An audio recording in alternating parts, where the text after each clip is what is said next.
नमस्कार मित्रमैत्रिणींना. आज मी कवळानं गावातील तिथला सयाजीराव गायकवाड यांचा वाडा दाखवणार आहे आणि त्या वाड्याबद्दलची थोडीशी माहिती मी सांगणार आहे.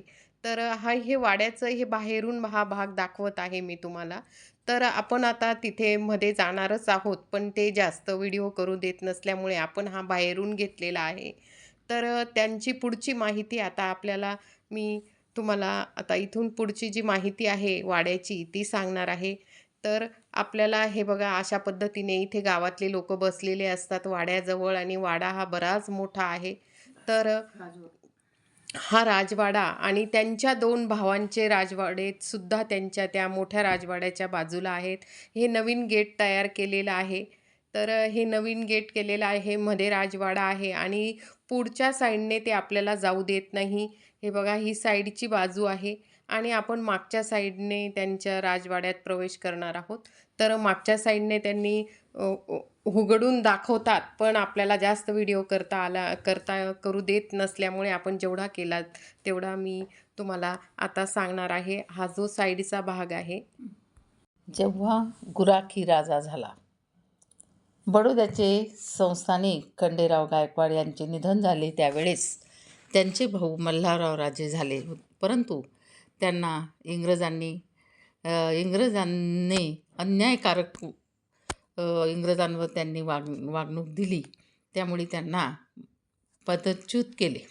इंग्रजांना योग्य उत्तराधिकारी शोधण्याची गरज भासली आणि गायकवाड आडनावांची नातेवाईकांची चौकशी केली. त्यावेळेस गायकवाड घराणे म्हणजे आडनावे कवळाने येथे राहणारे काशीराव यांची 3 मुलं होती. त्यांची चौकशी झाल्यावर त्यांच्याजवळ तसा ताम्रपट लिहिलेला होता. त्यामुळे त्यांच्या 3 मुलांना बडोदा येथे बोलवले. 600 किलोमीटर प्रवास करत ते सर्व 3 मुलांना घेऊन बडोदा येथे गेले. तेथे खंडेरावांची पत्नी जमुनाबाई यांनी आनंदराव, संपतराव आणि गोपाळराव यांना काही प्रश्न विचारले. त्यामध्ये त्यांनी 12 वर्षाचा जो गोपाळ होता त्याला सांगितलं की तू इथे का आला आहेस, तर बडोद्याला का आला आहेस, तर त्याने सांगितलं की मी राजा व्हायला आलेला आहे.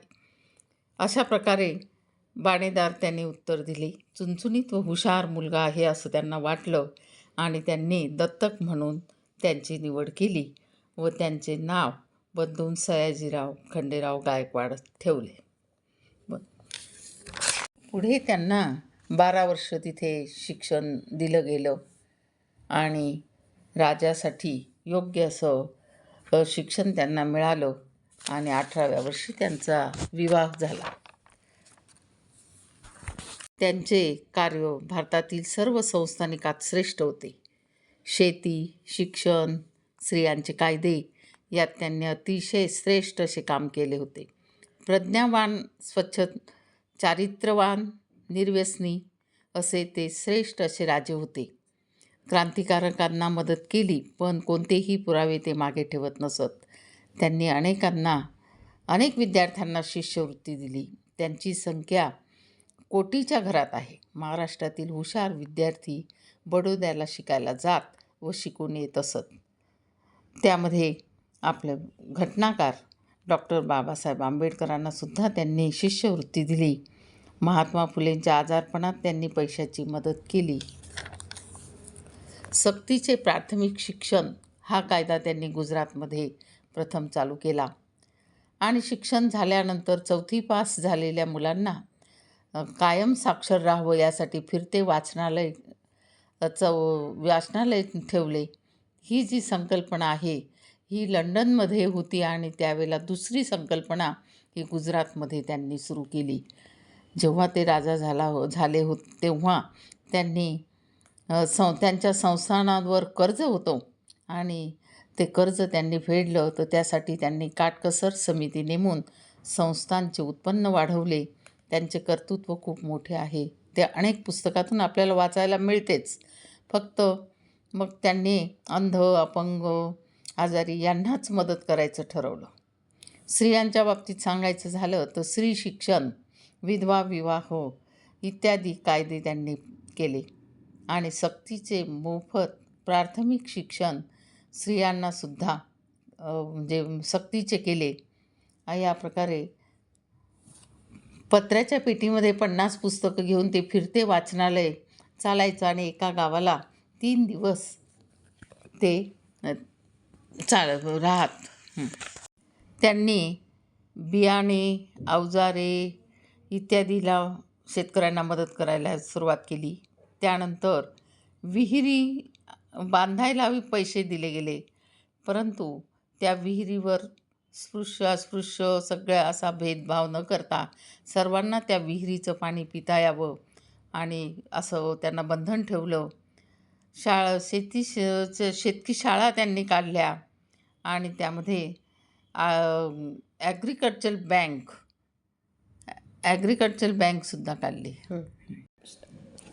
आता आपण मागच्याच दाराने वाड्यात चाललेलो आहोत. तर ते वाड्यात गेल्यानंतर आपल्याला मोठा असा हॉल लागतो. त्या हॉलमध्ये अनेक प्रकारचं खोल्या आहेत. हा मध्ये चौक आहे. या चौकामध्ये पहिला चौक जो आहे हा राणी चौक आहे. इथे राण्यांचं वास्तव्य राहायचं आणि चौकामध्ये निसर्गाचं हवा, पाणी सगळं म्हणजे पाऊस सगळा अनुभव यावा आणि वरचं जे घर होते तिथे राहण्याची सोय होती. तुळशी वृंदावन, महादेवाची पिंड, नंदी हे त्या काळचेच आहेत आणि इथे जे स्त्रियांचे विविध कार्यक्रम असायचे ते या चौकामध्ये होत असत. त्यावेळचे जे खांबांचे हे होते ते लाकडी खांबांचे इथे हे दिसतं. शिसव लाकडाचे ते खांब असल्यामुळे तिथे नक्षीकामसुद्धा चांगलं करता आलं आणि भक्कम असा तो भाग आपल्याला दिसतो. त्यानंतर पुढे गेल्यानंतर पुढे पुन्हा एक चौक आहे. तर तो पुरुष मंडळी किंवा राजांचा चौक होता. त्या राजाच्या चौकामध्ये पुरुष मंडळींसाठी भाग असायचा आणि आजूबाजूला खोल्या आणि सुंदर असं नक्षीकाम केलेले खांब तिथे दिसत आहेत. तिथेही त्याच प्रकारची मागच्या चौकाप्रमाणेच इथे चौक आणि वरती राहण्यासाठी खोल्या आणि खांबांचं नक्षीकाम असा हा चौकोनी भाग असायचा. तर याप्रमाणे इथे सुद्धा आपल्याला चौक दिसतो आहे. खांबांची रचना ही त्या काळी जशी राजवाड्याची असते त्याचप्रमाणे ही रचना आहे. वरती आपल्याला त्या अनेक रूम आहेत. त्या रूममध्ये राहण्याची व्यवस्था असते.